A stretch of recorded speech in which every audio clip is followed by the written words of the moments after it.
This is lines 395 to 402 from Vergil's Aeneid, Book 6.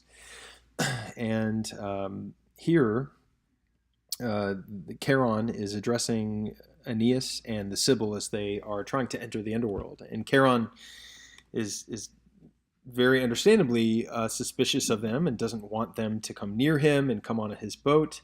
And in 398, 399, the Amphrysian Vates, the Sibyl makes her reply. So let's pick it up here. Ille.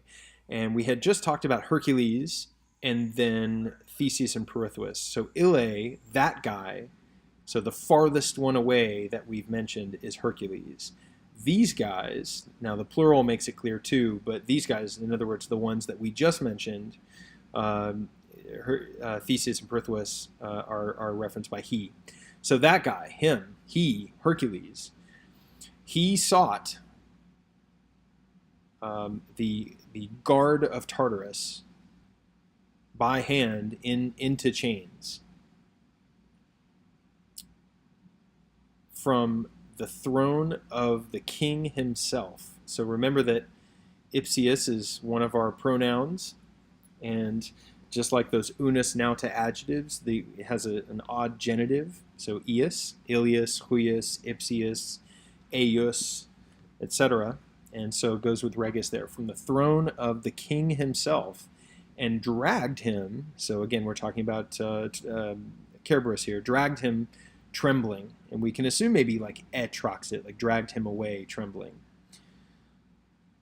These men, Theseus and Perithous, adorti sunt, so the sunt there is an ellipsis, but they attempted to kidnap, they attempted to take the dominom, so the queen, the mistress, we're talking about Proserpina, to lead Proserpina, the queen, from the thalamus, the bedchamber of Dis, of Pluto.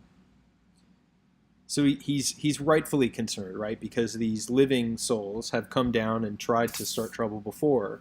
So the Amphrysian seer, the Sibyl, needs to reassure him that they're not up to any trouble. And so Quai begins the next independent thought. And so as we've seen before, this is really like et, and here maybe ea.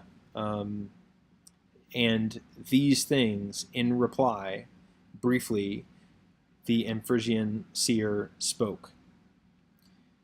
She says, here, no such tales insidia, no such tricks. Cease to be moved. Don't be moved. Don't even think it. And our tela, our weapons, do not bring violence. It is permitted.